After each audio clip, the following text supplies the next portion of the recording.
Morning. Morning, Brett. How we doing?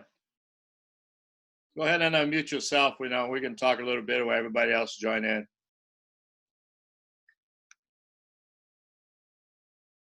There you go. I unmute you. Go ahead, talk. How we doing? I'm doing well. We've been week 6, I think, of our lockdown. So I think everybody's getting a little bit, a lot of cabin fever. Yeah, I agree with you. Can't get out. Kids are pulling their hair out, missing their sport, especially if you've got sporty kids and sporty families. It becomes a little bit of a challenge keeping them occupied, trying to keep them active. Yeah. But while you're kind of limited in terms of what you can and can't do. How are things your side? Are you guys also sort of under lockdown as well? Well, we were the same situation. I mean, I haven't been out of the house except for once in the last 10 days, that was to go get some wine because I was running low, man. I mean, how we can't even buy that. I mean, come on, food I can live without, but I don't know about my wine. So, but no, I'm in the same situation. I mean, I got my 2 grandkids here, and they're doing one is doing Zoom classes because he's 6 years old and is in first grade, and the little one is just coming up with as many projects as possible. And then, of course, that is key, and that's actually one of the problems that I've seen it, and I'm now doing about 6 of these podcasts. One of the things that I'm saying it's a problem is a lot of people are worrying about, let's say, maybe their academics and everything else, but they forget that the physical education part of it is extremely important at this point. Agreed. Because what happens is that if they stay away 2-3 months at a time without any kind of exercise, without any kind of even the habit of the idea of exercising every day and doing those things, that could be very damaging.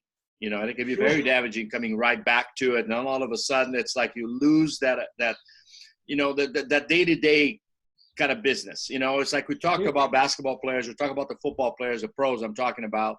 They'll go on vacation, but they will still go outside every day and take 100 shots so they don't lose their hands, they don't lose their, you don't need, what you need to take a break from most of the time is more mental and then some physical.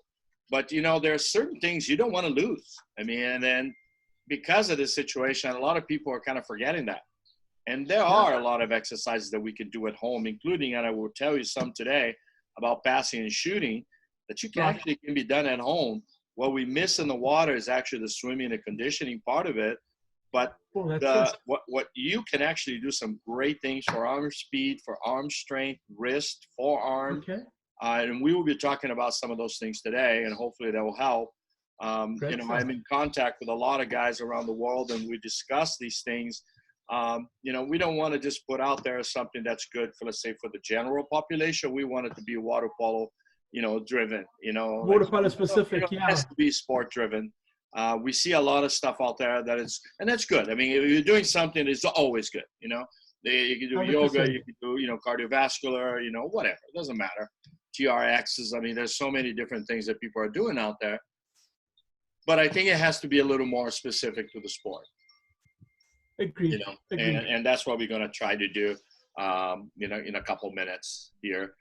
We got people checking in already, all right. We got Jimba here. Hi, Jim. Big Jim, how you doing, my man? All right. Everybody's joining in. Demba, how you doing? Michael, everybody's good? All right. Divine.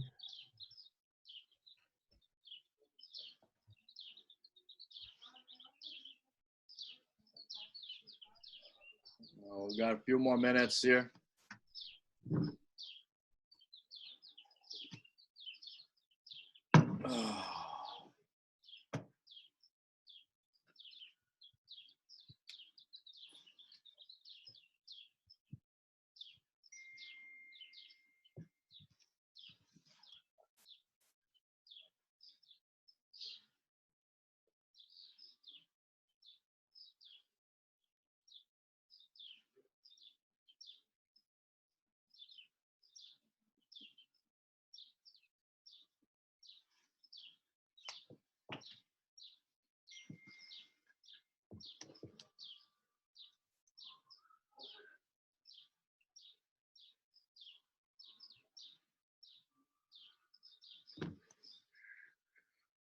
let's see what we got. We got 2 more minutes. All right, 2 more minutes.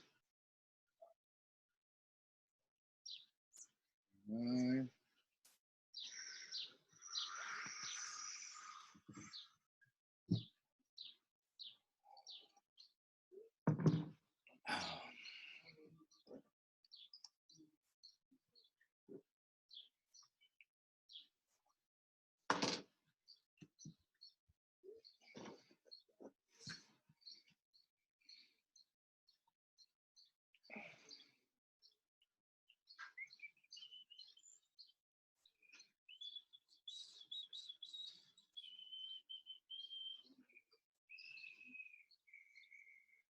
Trisha's in.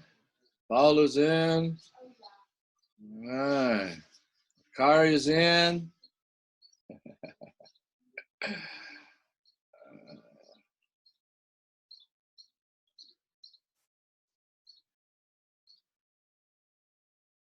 Yeah, we got 1 minute and then we'll start.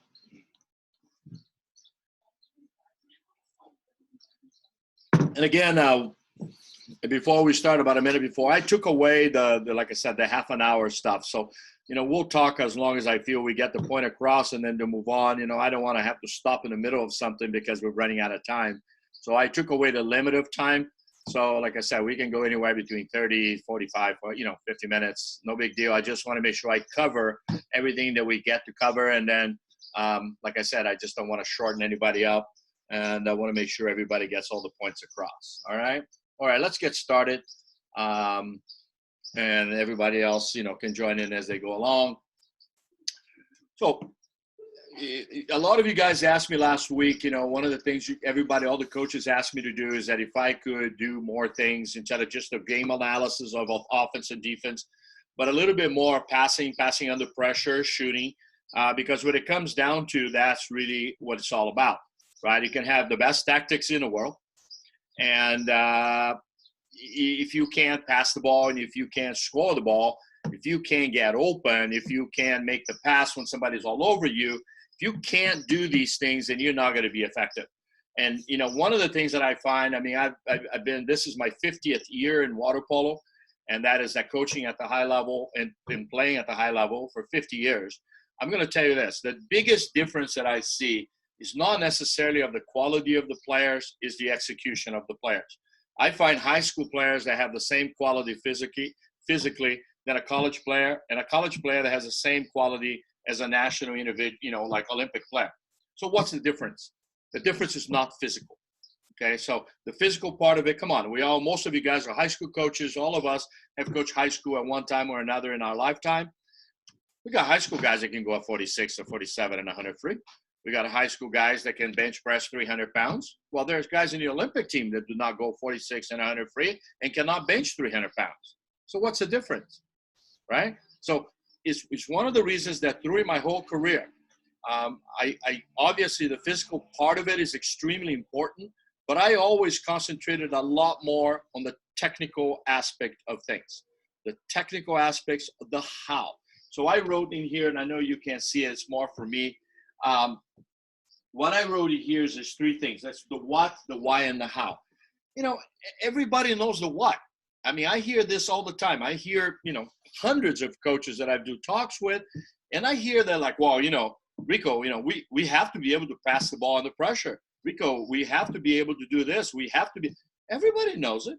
Come on, I don't think of any coach, that is any basic coach doesn't know that a guy has to be able to pass the ball.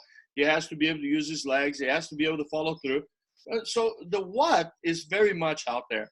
And I will tell you this, a part of the problem, I believe, is our own federations, our own organizations, that we do not provide young coaches with the ability to check these things out. I was very fortunate.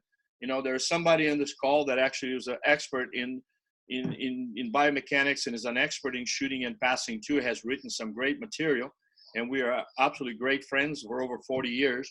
And one of the things that I was very fortunate, so was he, is that I was able to be around people like Monty Niskowski and Ken Lindgren and B. Catino and Ted Newland. And you know what?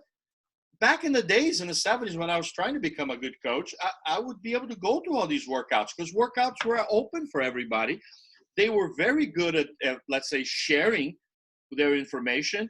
I can remember sitting days in the pool at Belmont Plaza pool, or if it was at Cal Berkeley pool, whatever it was, just sitting there with my notebook pad and just watch what they did. So there was a place that we could go as a young coach and learn. But what's happening now is that there's not a lot of that. That's the unfortunate part of it. There's very few books, and books are great if you know what you're reading. One thing about books is that the books will tell you, again, the same thing, what needs to be done, and then it's explained in a very good way how things should be done. But a lot of times I think with the technology now, with the video, with the explanation, and be able to talk a little bit more, I think we're going to be able to get to the bottom of this in a lot easier way. So here's what we're going to do. So we're going to start with a few things. I'm going to show you a couple of videos too, because it's important to see what I'm talking about. But I'm not going to tell you what needs to be done, because you already know. I'm going to tell you how it's going to be done and why it's going to be done.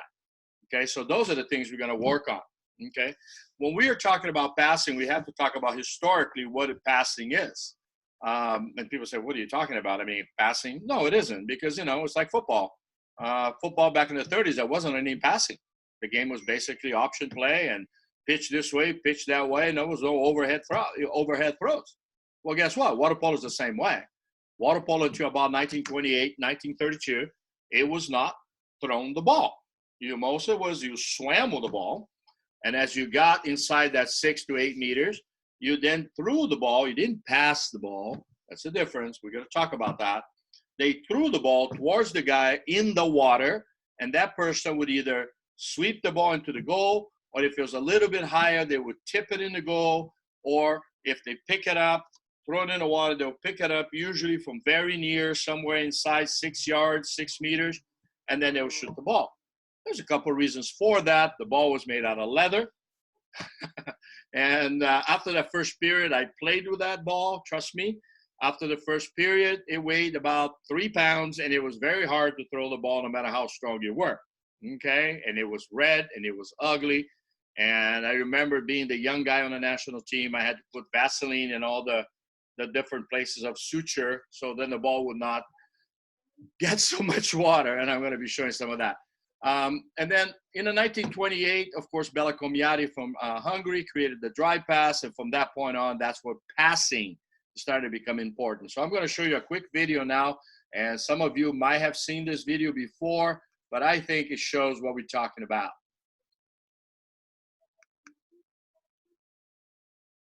Let me move this over here a little bit. Hold on, let me stop sharing for a second here. I'm going to go to another one. Okay, here it is. I want you to take a look at this video, okay? And this video, like I said, this is from the 1950s, just after the war. And this is called Hungarian Legends. You got to understand that right now, these might seem very basic drills, but let me tell you, until 1950, right after the war, 48 was the first Olympics, Hungary won. Nobody did this. Nobody did this. This is as innovative as, let's say, technology. There's the ball that we talked about. They were heavy, they were leather. And all these drills, as you see there were 7 players in those days. Remember, there was no substitution. So all they did, there's a 2-ball drill that I still use it today. It's a great drill, just a regular passing. Great guys in there. You see this guy was Markovits. You got some of the greatest thinkers out there. There's that tip pass, the passing, working the legs, working both hands. You notice all of them worked left and right in those days because a lot of the shots were from inside and they were in misdirection. This guy right here is Markovits. If you don't know who he is, Markovits went on to develop the Mexican when they won the Pan American Games, went on to Spain and created the Spanish program, was Estiarte's first coach. One of probably the most knowledgeable person that I know into shooting and passing. I happened to work with him when I was young, and it was amazing. Of course, Garmati went on to win 3 gold medals. So in this group right here, there's Garmati, there's Markovits. And just in that little group out there, guys, there's about a lot of gold medals, in that group, not just as players, but also as coaches. But why am I showing that? That is where passing came from. So what is passing all about? First of all, let's talk about the legs. You cannot pass the ball if you don't have legs, okay? So first thing we got to do, let's talk about the 4 type of legs. First legs is the egg beater legs, okay? The egg beater legs should be done in all 4 positions, meaning that it should be done while you're on your back, while you're in your stomach, while you're standing up, and while you're moving. Okay? Remember the 4. On your back, on your stomach, moving forward or back, okay? That's what you have to do egg beater. A lot of people just do egg beater like this. The problem is a lot of times the ball doesn't come that way, and you are moving, or you're moving forward to take the ball, or you're in a 6-on-5 and you have to egg beater and jump. So you have to be able to have the base. The egg beater is the base leg. So that's the first one. What are the drills we can do with egg beater? Right now, you're at home. There are some great drills with egg beater at home. First one, sit on your back, get a band, put it against anything, a pole, a door, whatever it is. Wrap your feet around the band. As you wrap your feet around the band, you can then do the egg beater just like you were in the water, okay? Because you're going to be pulling and pushing the same way. If you want to make it tougher, okay, get a longer band. Put it around the door or a pole or whatever you want. Wrap your legs around the band and then pull the band with your arms. So now you're not only pulling the band back, okay, you are egg beatering, but you're also pulling your band back and creating a nice situation to work on your core. This can be done at home. It's amazing. And, you know, it's funny, I put a video out there a while ago about this drill. Next thing I know, I watch an NBA team, and they were working on this about a week ago on keeping their legs and their knees straight that way, and they're using the same drill. So I won't argue who came up with it first, but it feels good when those guys that make billions of dollars are using the same exercise. So that's one you can do. Very good. Sumo series, right? Sumo series. My grandson does it every day. You know, basically you get into the sumo series, come down, make sure your back straight.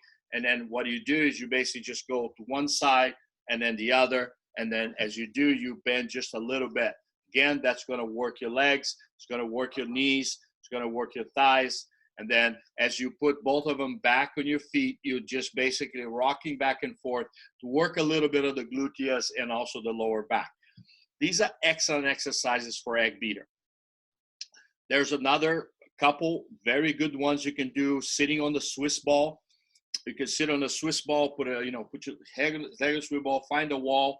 Again, secure yourself either with a band or something so you don't fall backwards. And as you push yourself off to the wall from one egg beater to another with the Swiss ball, these are outstanding exercises you can do, and that can help you with that part of the egg beater. Okay, let's go to the second one, vertical press. My goodness, guys, you know, we do not pass the ball with egg beater. We pass the ball with vertical press. Okay, when you are egg beating, it's fine to be here. As you pass the ball, you do the vertical press. And the unfortunate part of it is a lot of times when I do evaluation of coaches' workout, I don't see them work out on vertical press. I see a lot of them walking with a ball, with a heavy ball. I see some of them just like egg beating with a guy pushing them down. Okay, maybe for the center, but for the player on the outside, I mean, first of all, very few times is somebody pushing them on the center because two-hand pushing down is an exclusion now. So that's not going to happen. So he doesn't need necessarily to be holding 40 pounds, 50 pounds out of the water. Maybe a center does, but not him. So he needs to be more mobile. What he needs to do is be able to go to spider legs. That is the key. Now, the spider legs was mostly used, now is used everywhere in the world. It really, I got to give credit where credit is due, as I usually do. It really came out of the Yugoslavian school. It came out of the Yugoslavian school back in 1952 with Krivo Kapic. And what it was more of a movement. So what the spider leg does, the spider legs goes to all points, just like a spider. It doesn't stay an egg beater like this, and it doesn't do vertical like this. What it does is it moves left, right, back, left, right, back, left, go. So what you're doing is you're doing like vertical kicks, egg beaters, scissor kicks. You're moving all over the place, and that's creating a tremendous base in the water. So not only are you being really strong as far as pushing you down, but now you can't push you forward, it can't push you back, it can't push you sideways. And then once, to me, if you want to be a great passer and a great shooter, you must have amazing spider legs and amazing spider legs. And spider legs to me is one of those that you need to work every day. Again, great workouts for you to do it at home with spider legs, okay? Basically like a spider, get yourself in a position and then touch your hands on the ground, keep your buttocks up, you know, just like would be like a little spider, you know, like a little in this position right here. So what you want to be is kind of be like in this position like that, with your hands in the ground here and your feet in the ground here, you know. So you're like in a hump, like a hump. All right. So you're in that position like this, and then what you're doing with two hands in the ground, the legs spread out. You basically just start moving in a circular way, moving one way, the other, jump. It is very, very tired. I would recommend to do 6 series of 30 seconds. Okay, 6 series of 30 seconds, this every day. Not only is it going to work your back, but it basically works your hips, and then it shows you the leg is basically moving the other way, and it's really creating a nice base for you to work at. Okay, really great workout for spider legs. Another great workout for the spider legs is standing out. As you stand against the wall, okay, much like a hurdler, you go into the wall and just basically kick the wall forward and kick back. So you're basically going kick the wall back, kick the wall back, kick the wall back, kick the wall back. Turn around and then kick it backwards. Kick the wall back, kick the wall back.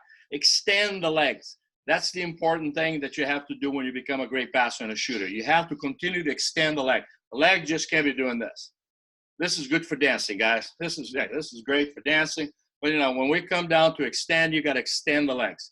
You got to learn how to create, how to gather space between you and the defender, okay? The other thing it will do, of course, is that as you have a better base, because a lot of you asked me about, had asked me about the passing under pressure. Well, passing under pressure is legs, okay? So if you have good base, you have that base that you can basically, with the spider legs, constantly move and give. You okay, push here, you give. If push here, you give. But you have the legs to back you. Then you stay like this, and you can stay under pressure, and the guy can touch you, push you, and you can pass the ball without any problem because you're not going to sink. And whenever they push you, you give. That's the key. Remember, what is the old thing they used to teach? Take a hard piece of wood, you can break it, but you take a branch that is kind of green, you go like this, and it bends, but it doesn't break. That's the same thing when you're a passer. What you want to do, you don't want to fight it. A lot of them, when you're going to like this, you push the person, and he pushes you. Well, he has two hands to come after you. You got one that's here and the other one that's here. So what you want to do is you'll be able to give a little. What is giving a little is, as he's pushing you, all you got to do is move that spider legs low a little bit and then accept his little push, and his pushes just kind of goes away. Okay? So creates that torso. We will talk about the lats and also about the core. But right now, I want to talk about the legs. Okay, so the legs is creating this whole motion. I mean, there's a cartoon that my grandkids watch that there's a guy that's like these spider legs, but on the top of it is a human. And it's impossible to play, you know, to go against this little cartoon because he's always in base. I mean, he never falls. That's what you do. And then the last part of it, of course, is the donkey kick. Okay, the donkey kick is the one that basically, as you are doing the spider legs, you take a kick and you go backwards, still maintaining your back straight. It is not going backwards with your back. That's not what we're talking about. It's that you're sitting there with the spider legs, and then basically using your core, you go with a leg backwards and pull your whole body motion backwards, still maintaining the upper body strength, okay? Still maintaining that upper body strength. That means if the guy comes in with a lot of pressure on you, you can donkey kick back, and that guy comes again and then come right back and do with a nice vertical kick. And that's going to actually meet him, and he's going to go backwards, and you're going to go up, and you're going to make a great pass, you know? So very important of the legs, very important on legs. So, and that's something that we need to work even more, okay? We need to work even more. Got a little caffeine.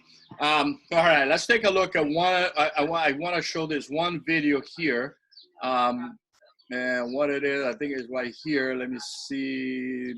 Yeah, this is the one here. Um, let's take a look at that. I'm going to make this little area small here so you can see what I'm talking about. So these are goals. And look at the path. What I'm looking at is the rotation. So this is a perfect example of a donkey kick. He not only does his rotation, but watch him kick backwards. There, he kick back, kick. And see that little kick backwards is what I'm talking about. Okay. So right now, just take a look at a couple. Just wanted to see, even though they're shots, watch the passes. I'm right now. Watch the passes. I know it's hard. Everybody likes to watch the shooting, but watch the passing. You know, there's a pass. Well, look at the body position. There you go. This is a beautiful body position. You know, I'm going to frame it right here. I mean, look at this. He is in position here, right? Look at that. The body is right here. He can come with a shot here because look what his arm is. This guy's defense arm is taking away this side. Goal is in the center cage. But if you look at the goalie, he is not lined up correctly. Okay. What he should be doing is since he has this arm and this arm, he actually should be coming with his shoulders a little further this way to be able to take the next shot. But he's actually a little flat in the goal. You know, it's okay. I mean, he's a great goalie. He wouldn't be an Olympian if he wasn't. But in this situation, he seems to be off a little bit. See, of course, this guy is, look at his body position. He's getting ready to step in here. This guy is getting ready to come back. This guy, if you look at his legs, he can go here, but he also has to block these two shots. But then, boom, look at the misdirect pass. Beautiful. That's a pass. So look at that. So the point is, a lot of times people look at the goal. See, as a player, of course, you know, a lot of times you see at the goal. Who scored the goal? Who scored the goal? Who scored the goal? But you know what? As a coach, what I'm looking for is that who's made the pass. I mean, who is fighting that guy over there that's fighting that pass that's going to make a difference? You know, and I don't see that. You know, I don't see that. So let's take a look at the next one. Same thing.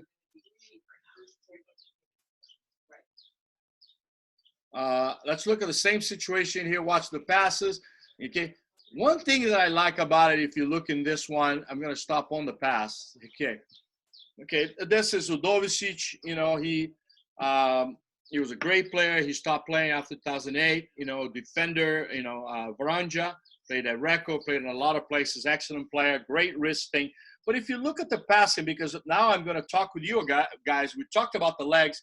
Next thing I'm going to talk about is going to be a lot of the forearm, a lot of the wrist. And if you look at these passes, they're not coming up with that huge, big fake like people are so, you know, accustomed to. They're actually, if you look at it, look at the wrist. It's all wrist. There you go, wrist. There you go, fake, wrist, wrist, wrist. Hey. I mean, you tell me, guy. I mean, I'm going to see it one more time slow. You tell me if anybody here has a big fake. Wrist. Everything wrist. Everything is the pass. Everything is the pass. Let's go back, talk a little bit about what we saw. So again, as you see it, it's not like this big, I see these guys all coming up with these huge fakes. But when you look at the great shooters at the Olympic Games, the guys that lead every Olympic Games, the top 3 shooters of every Olympic Games in the last, if you go back and you look just for the ones, you know, in the modern era, let's say from the 80s to the 2016, all the guys that are the leading scorer, guys like Istiardi, Tony, Biros, you know, Benedict, all guys who are wrist shooters. You don't see the guys with the gigantic Sapic. You know, you don't see, they're sitting over here, just everything is off the wrist. Everything is off the wrist. But we don't train that. We don't train wrist because everybody wants to score goals. So everybody sits over there, puts their goal in there, fakes the ball 6 times. The goal is basically having a heart attack, dying, and then you throw the ball in an empty cage. Where are you working on your passing and your shooting and your wrist? So before you can be a great wrist shooter, you have to be a great wrist passer. Okay, let's go back to the second part.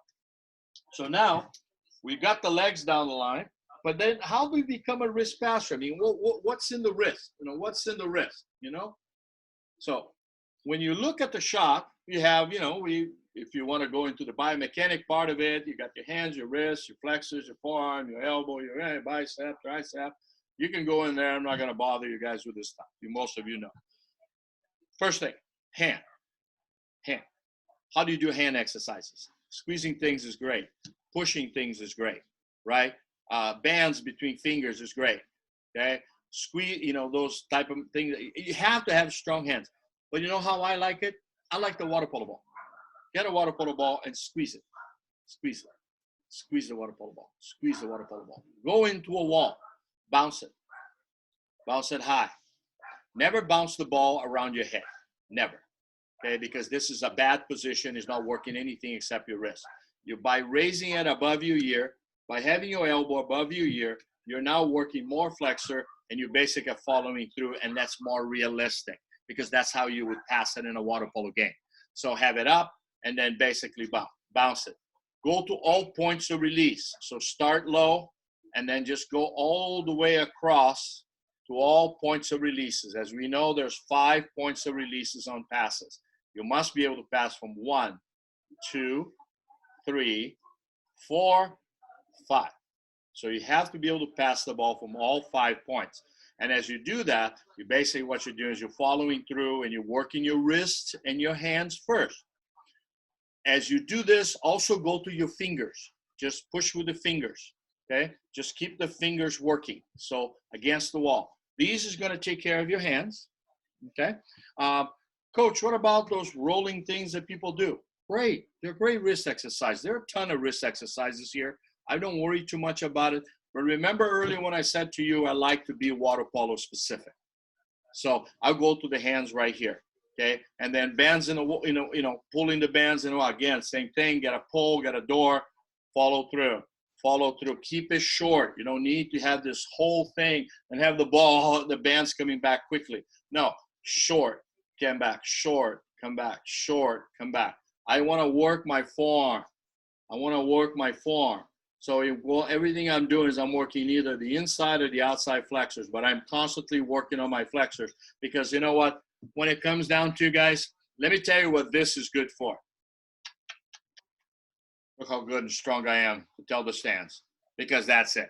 This here doesn't do much for passing. Passing is coming off legs, core, rotation, okay? Driving into the pass, and then the follow through with your forearm, fingers, and hands. Okay, that is what makes it a great passer. Okay, you saw an Olympic Games when you saw basically the pass where the guy just deflects the ball. What a beautiful wrist pass. Balls being thrown 8 to 10 meters with like just wrist. And people say, yeah, but Rico, these guys are Olympians. No. I'm working right now with my grandson can throw a ball 4 meters at 6 years of age. So if he goes into, by the time he's 12 or 13, he should be able to throw a ball 8 to 10 meters. He should. Why not? Because if his legs is in good position, he's using his body forward and back, he should be able to do it. He should. That's just training. No, don't be afraid of training, and training is not about just being tired. Be training specific. What do you want to work on? So work the legs, work the hands. You'll now work the wrist. You work the forearms. Now we're going to have to work forward and back. Get a heavy ball, put it in your shoulders. In the water or out of the water. You put it in your shoulders. This position doesn't exist in water polo. This position is for volleyball. Okay? So holding the water polo ball like this, I don't understand why. Just to hold it, I don't get it. So what I usually do when I go in the water, and we just finished, I just actually voiced over a series that will make it available for you guys next Thursday. I hope you wanted to be ready today, but there are 16 drills in the water that you guys are going to love it. It's things that you haven't seen before. It's just brand new stuff. And we're going to start showing some of you guys just for you guys because you guys are good. All right, so we don't do this. What I do is I take a heavy ball, like a 2-kilo ball or pounds, if you want to go pounds, 4 pounds, 5 pounds, put it in your shoulder, hold it here. Now that I see this in water polo a lot. I don't see this, but I see this. So you put the ball on the right shoulder, and then what you're doing now is you're going egg beater. Let's just do a 25, okay? So we go like this. Okay, so we don't have a lot of space. Some of you have a backyard. Okay, stay in the backyard. Okay, 10 seconds egg beater. As high as you can with the ball here in your shoulders, okay? And then we're going to go 10 seconds of vertical breaths with the ball in your shoulders, okay? Now we're going to go 10 seconds when I go breaststroke, vertical breaststroke up, go forward like you're shooting. Go forward like you're shooting. Go forward like you're shooting. Go forward like you're shooting. And then you go 10 more seconds, you start, and you go turned, turn, turn, turn. Then we're going to go 10 more seconds. What I'm basically going to kick it up as hard as I can, and then I just move sideways. 10 seconds, as hard as I can, and move sideways. And then I rest 10 seconds. That's 1 minute. Boys and girls, you do that 1 minute with your player, and he or she is dead. Dead. And then if you're still not dead, increase the weight. And you are doing exactly what you do in a game. You're not just holding the ball doing egg beater. You are holding in position to shoot at all times. Second part of this drill. That's the first minute. Second minute, put the ball on the left side, even though you're right-handed. Okay? So this one, we're going to go 15 seconds. I'm sorry, 15 seconds, because 15 seconds is rest. Okay? Now with this hand out of the water, and you can have either an impact ball of 1 kilo or a regular ball, either way, doesn't matter. Keep this ball really heavy. You now go up, holding the ball. So again, we're working on our fingers and wrist. Okay? You hear? Holding the ball. Go up, throw it in the water and back. Go up, throw it in the water and back. Go up, throw it in the water and back. That's 15 seconds. Okay? The next 15 seconds, you go up, fake for 15 seconds, as high as you can, just faking the ball with this ball on the left side. Last 15 seconds, the ball is now in the water. You're still here. Now you're going up and you're moving. You're moving the ball everywhere. You're moving the ball. Yeah, that's in rest 15 seconds. That's another minute. Okay? So now you got 2 minutes to work. And you're working all the passing legs. Right now you haven't worked on anything. There's some shooting, but mostly just passing. You're getting yourself in position where you're putting in for good work, guys. Don't waste time. So now you're saying, well, coach, I don't have a water right now. Great. Get a Swiss ball that you can order or pick it up someplace. And if you don't have a Swiss ball, get in your bed and your knees, because the bed also moves, okay? But basically, get on your knees, spread apart, and then do the same thing. Do the same thing on a Swiss ball, because that's going to work your core. That's going to put pressure in your lower back, and you can do that.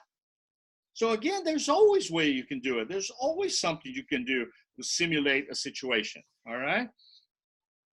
Let's see what we got here. All right. Okay, let's move on. So let's take a look at one more time. So again, I got 1 minute here and 1 minute here, and I say, okay, coach, now how many times do I do that? 3 series, 6 minutes. Okay. I like everything I do is based on 6, 8, and 12. And I'll explain why. Okay. So 6 minutes to me is your basic work. Okay. So you have, let's say you're starting working with basic athletes. What is basic athletes? Let's say a high school varsity team. Maybe that guy just coming in, like in the beginner college level player. That's basic. He can do that. Okay. When you go to 8 minutes, let's say is your starters, big time players on the varsity team, the guys that are really going to have a chance to maybe go play college ball, you go to 8. Okay. And then as you get to the college level, you should be doing 12. Okay. You should be doing 12 minutes. But these 12 minutes of quality ball work, again, 12 minutes of your training is nothing.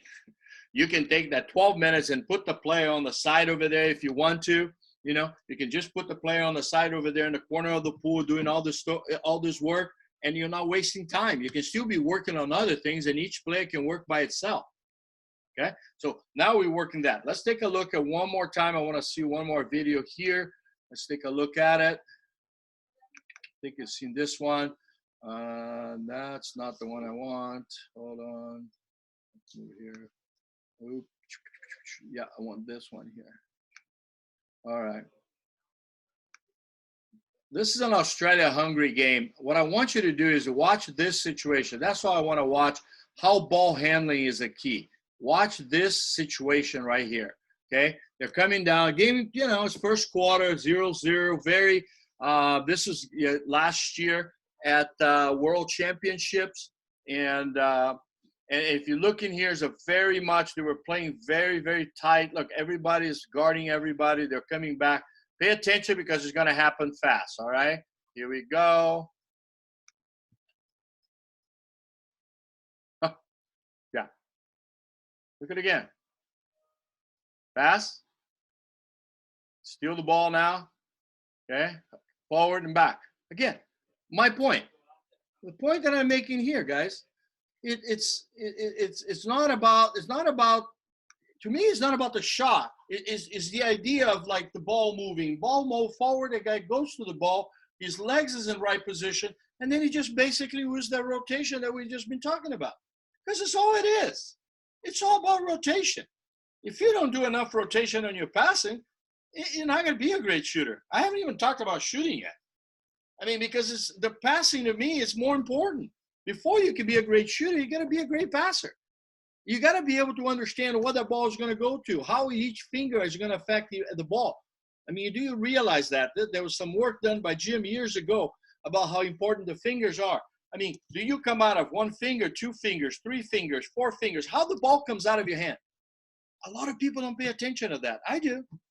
I want to know. I want to know if the ball is coming out of this finger or this finger or this finger, because each one of them, much like baseball, is going to create a different situation on the ball. It's going to create a different situation on the ball. And that is what we're trying to do. Let's go. I know I still got a few minutes. I want to go into another one, and that is the under pressure. A lot of people say, Coach, how do I make my players pass under pressure? We talked about what passing is all about. We talked about the legs. We talked about the core. We talk, and every time I talk, I'm going to give you more and more exercises. As I talk to you guys, I go and I make videos. Just unfortunately, I'm still the dinosaur age. It takes me a little bit longer to get these videos ready, but, trust me, they are coming. Okay, so here comes what is pressure? Pressure is when somebody doesn't want you to pass the ball. Well, the first mistake we have in this country, in U.S., and it has been changing, but it's still bad, and that is the faking a foul, earning a foul. First of all, you should never get a foul. As far as I'm concerned, you should do is stay live. And if you watch a lot of times in these games, you'll notice that the guys don't get fouled. I mean, they sit over there with the ball, and the guy's trying to push him and shove him, whatever, and you're sitting over there. The problem is, if you watch a high school game or college game in America, the moment that somebody comes at you, what do? We turn into our backs, and then are having some kind of an attack to get the referee to call a foul. Why? I don't get it. Wait, you were facing something, so you could see the whole game. You were facing it. You're in position. Let's say you're in position here, all right? Let's use our trusty board. All right, so I'm getting here. Wait a minute. So you were like this, facing the goal. You were facing the goal. The guy's coming at you. You can't hold him for like a second or two and then still make this beautiful pass. Goalie can take his eyes off of you. Ball's live. That means the balls can be passed, can be shot anytime. But instead, what you're going to do is you're like this, facing this way, and the player comes at you, you turn around, and now you're facing that way. So now you're facing this way, and I have to kind of look back. So when I teach passing, I never understand that part. So there was a player that played for the Los Angeles Rams in football years ago. His name was Kirk. And he came out of the Canadian football. He wasn't drafted and all that stuff, but he wasn't, people didn't think it was that good. But he had a coach that created this drill called Kill Kirk. Okay, and what he did, he basically just had him sitting there throwing the ball as a quarterback, and they had linebackers coming in and hitting him, and have him learn to pass the ball as he's being hit. Well, guess what? After about 8 years of being hit in the correct way, he went on to the Rams, and they ended up winning a Super Bowl. A quarterback that was not even drafted. So I have one. I don't call it Kill Kirk. I call it Kill Bill. Okay? So I do the same thing. When I do my drilling and passing, I have the guys pass.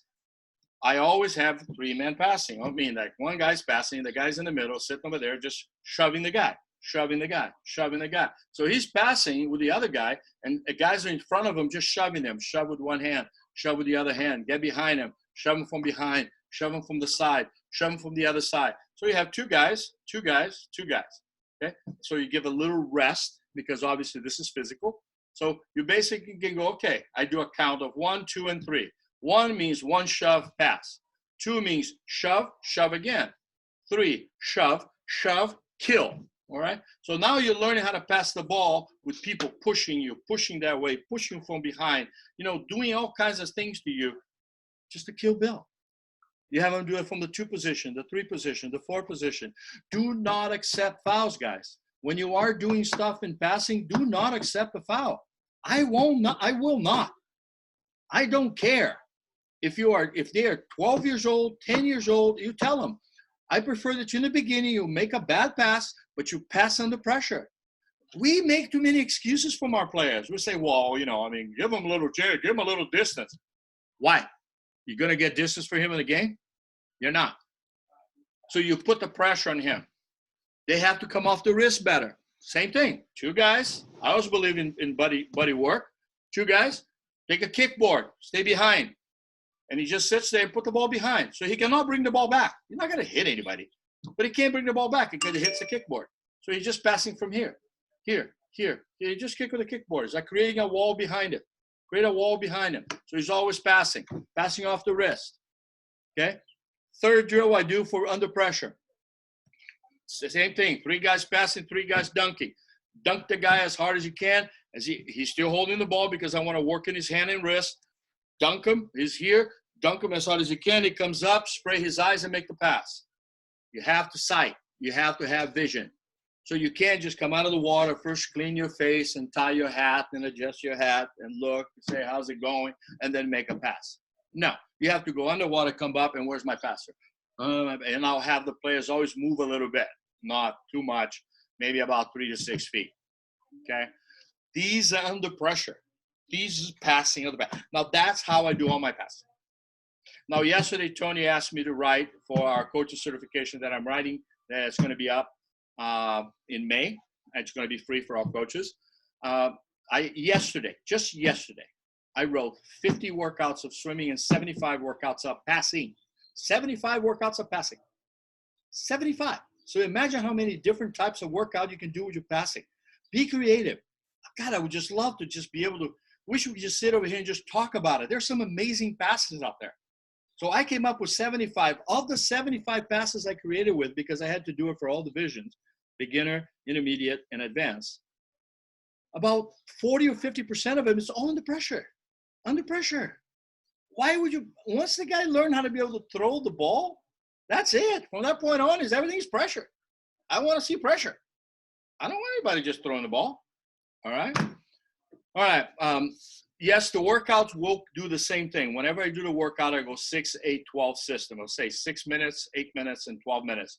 To the point when I was coaching in Italy or in China, in Brazil, or even US, I wrote workouts and I will show you. Actually, I will make sure I'll send it to you guys because it's easier for you to see a template. And what I need to do is I just basically say, today we're going 8. That means my whole workout is based on an 8-minute count. So that means our shootings is 8 minutes, our passing 8 minutes, our tactics are 8 minutes, meaning that you might have 3 sets of 8, but everything is beat on 8. And the reason for that is to make it easier for me to see where percentage-wise we are in our training. All right? Guys, 45 minutes. I love you guys. I hope to see most of you on Thursday. We're going to continue to put out stuff out there. Hold on. Good question, by the way. What would you do for the younger guys, for the little puppies? I would say if you are the little guy, I would still say 6 minutes, but the attention spans of the guys like below 10, for example, you might have to explain every minute and a half. So you're basically going to do is you're going to do it for about a minute and a half and then say, okay, guys, remember, we got to kick up, but still try to maintain a base 6 because that also, again, what we're trying to do is create that 21-day skill where all players understand that it is not going to learn it just doing it once.